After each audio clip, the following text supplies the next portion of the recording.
Hello students, welcome back my YouTube channel. Today's topic is dramatic monologue.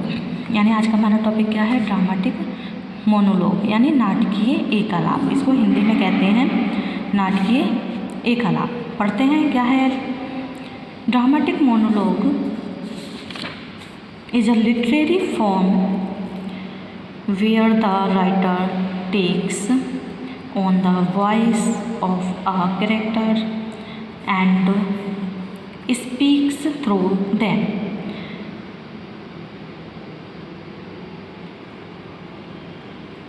Although dramatic monologues also appear in a theatre in prose, the term most frequently refers to a poetic form where the poet creates a character who speaks without interruption. Within the poem's framework, the speaker reveals surprising information about their characters or situation to an implied or explicit audience, often not intended to be the reader. यानी जो आपका dramatic monologue है वो एक प्रकार की कविता को संदर्भित करता है। ये कविताएं इस अर्थ में नाटकीय होती हैं, उनमें एक नाटकीय गुण होता है, यानी कविता दर्शकों को पढ़ने के लिए होती है। और ये कहने की कविता एक एकालाप है, इसका अर्थ ये होता है कि एक अकेले वक्ता के शब्द होते हैं इनमें, जिनमें किसी अन्य कैरेक्टर से कोई संवाद नहीं आता है। एक मंच पर अकेले खड़े एक व्यक्ति के बारे में सोचें जो दर्शकों से बात कर रहा हो।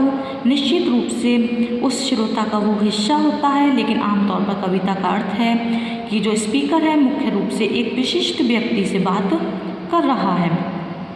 कवियों ने इस तरह की कविताओं को लिखने का कारण चरित्र के शब्दों के माध्यम से एक दृष्टिकोण को व्यक्त करना है। हालांकि मुश्किल बात यह है कि अक्सर उस चरित्र द्वारा बताए गए विचार कवि के विचारों के समान नहीं होते।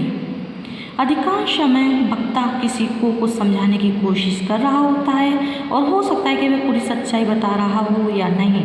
कभी कभी स्पीकर जो नहीं कहता है वह उतना ही खुलासा और दिलचस्प होता है जितना कि वह अपनी पोइट्री में कहता है।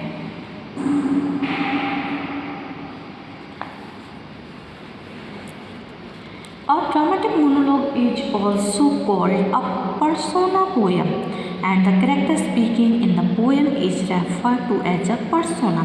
ये किसको रेफर करता है? पर्सोना को। The narrator of a persona poem और dramatic monologue is most frequently a person, but dramatic monologue can also be told by animals, object, places और abstract concepts such as love और destiny. जो poets होते हैं वो लिखते हैं dramatic monologue और या पर्सोना पोएम्स और occasionally refer to as a monologist. इसमें जो है रॉबर्ट ब्राउनिंग ने एक अपनी कविता लिखी है माई लास्ट डचेस। उसमें उन्होंने नाटकीय एकालाप यानी वो अपने मन में सोच रहा होता है सारी बातों को, उस टाइप से उन्होंने एक ड्रामेटिक मोनोलॉग लिखा है। रॉबर्ट ब्राउनिंग का है। इसमें क्या है, जो कवि जो है वो इस तरह की कविताओं को लिखने के कारण एक कैरेक्टर के शब्दों के माध्यम से एक दृष्टिकोण को व्यक्त करता है। इसमें जो स्पीकर है वो किसी को कुछ समझाने की कोशिश करता है और हो सकता है कि वो पूरी सच्चाई बता भी रहा हो या नहीं बता रहा हो।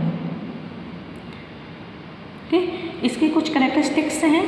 A speaker is a single person who is not a poet. इसमें क्या होता है, जो स्पीकर होता है वो सिंगल पर्सन होता है, लेकिन वो पोइट नहीं होता।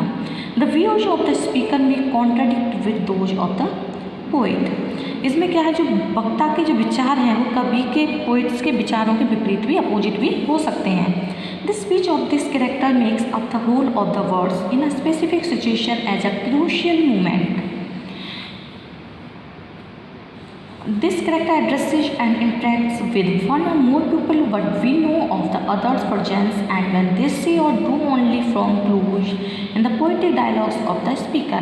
इसमें क्या होता है, ये जो इस कैरेक्टर का जो भाषण है एक महत्वपूर्ण क्षण में एक विशिष्ट स्थिति में पूरे पद को बनाता है। ये जो चरित्र है वो एक से अधिक लोगों को संबोधित करता है और उनके साथ बातचीत करता है लेकिन हम दूसरों की प्रेजेंसी के बारे में जानते हैं और कि क्या कहते हैं। इस तरीके से उनका क्या होता है, संवाद होते हैं।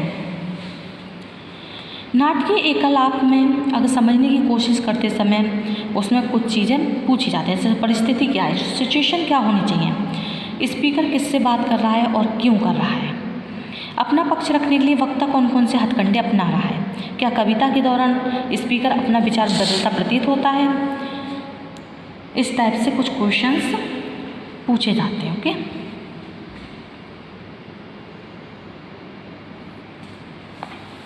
the primary focus of the poet is to tell the readers and audience a story having a, इसमें जो पोइट होता है उसका जो ध्यान है पाठकों श्रोताओं को ऐसी कहानी सुनाना होता है जिसमें नैतिकता हो, उसके प्रति जिज्ञासा वक्ता के स्वभाव और चरित्र को बढ़ाए।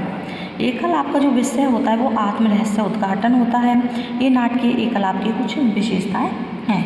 The rhyming scheme is not important in dramatic monologue, और ड्रामेटिक मोनोलॉग में राइमिंग स्कीम इम्पोर्टेंट नहीं होती है। The subject of the monologue is self revelation, इसमें क्या है, इसका जो विषय होता है वो सेल्फ रिविलेशन होता है। These are some of the features of dramatic monologue. जो प्राइमरी फोकस जो होता है पोइट का, वो tell the readers and audience a story having a moral in a way that woos the curiosity towards it the speakers temperament and the character. Next हम इसकी देखते हैं टाइप्स क्या है।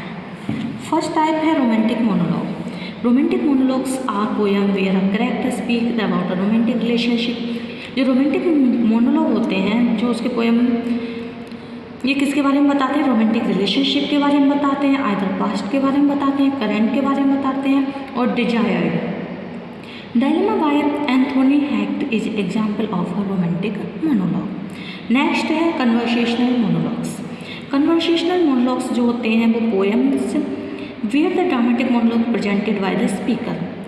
If it is a part of conversation, Samuel Taylor called the union heart is one example.